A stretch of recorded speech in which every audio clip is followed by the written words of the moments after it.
اگر امام نے عید کی نماز بغیر وضو کے پڑھا دی، اب مجمع منتشر ہو گیا، تو جس شخص نے قربانی کر دی اس کی قربانی کا کیا حکم ہے؟ جواب: اگر امام صاحب نے بھولے سے نسیانی طور پر، ان کو اس بات کا علم نہیں تھا کہ میرا وضو نہیں ہے، بھول سے بغیر وضو کے عید الاضحیٰ کی نماز پڑھا دی، پھر عیدگاہ سے یا جس جگہ بھی عید کی نماز ہو رہی تھی، مسجد وغیرہ یا بڑی میدان میں یا عیدگاہ میں یا جہاں کہیں بھی ہو رہی تھی عید کی نماز،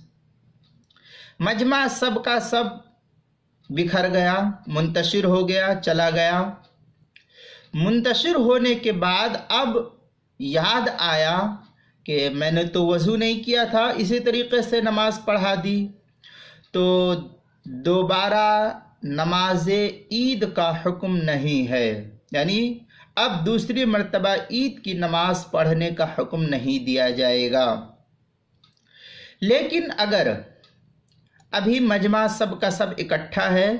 ابھی منتشر نہیں ہوا ہے، اس سے پہلے ہی امام صاحب کو یاد آ گیا کہ میں نے وضو نہیں کیا اور عید کی نماز پڑھا دی، تو اب ایسی صورت کا حکم یہ ہے کہ امام صاحب فوراً وضو کرے اور عید کی نماز کو دہرائی جائے گی، یہی اس کا حکم ہے۔ جب مجمع منتشر نہیں ہوا ہے فوراً وضو کرے امام صاحب، اب نماز جو ہے دوسری مرتبہ ادا کرے۔ پہلی جو نماز تھی وہ نماز نہیں ہوئی، دوسری مرتبہ اب جو نماز ادا کی جائے گی یہ نماز ادا ہوگی، لہذا اس نماز کو دہرانے کا حکم ہے۔ تاہم اگر کوئی شخص ایسی صورت میں نماز دہرانے سے پہلے قربانی کر دے، تو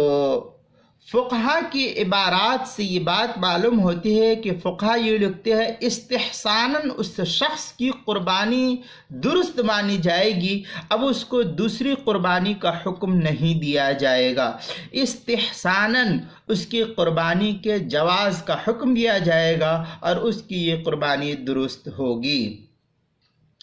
شامیہ اور تبیین الحقائق کی عبارت اور دیگر کتب کی عبارات سے یہی معلوم ہوتا ہے۔ چنانچہ در مختار کی عبارت ہے تبین ان الامام صلی بغیر طہارت، اس کے تحت جو ہے تعاد الصلاۃ دون الاضحیہ، اس کے تحت جو ہے در مختار کے اندر تقریباً 4 لائن کی عبارت جو ہے نقل کی ہے۔ شامیہ کے اندر ہے ہذا تقیید الاطلاق المتنی وہو وجیہ، اس کے تحت جو ہے شامیہ میں تقریباً 1.5 لائن جو ہے عبارت نقل کی ہے۔ شامی جو زکریا بک ڈپو کا چھپا ہوا نسخہ اس کی 90 جلد صفحہ 461 پر، فتاوی ہندیہ کی 5ویں جلد 295 صفحے پر، بدائع الصنائع جو زکریا بک ڈپو کا چھپا ہوا نسخہ اس کی 4تھی جلد 212 صفحہ، البحر الرائق جو زکریا بک ڈپو کا چھپا ہوا ہے اس کی 9ویں جلد 322 صفحہ، جامع الفتاوی اس کی 4تھی جلد 376 صفحہ، کتاب المسائل دوسری جلد 296 صفحے پر ہے۔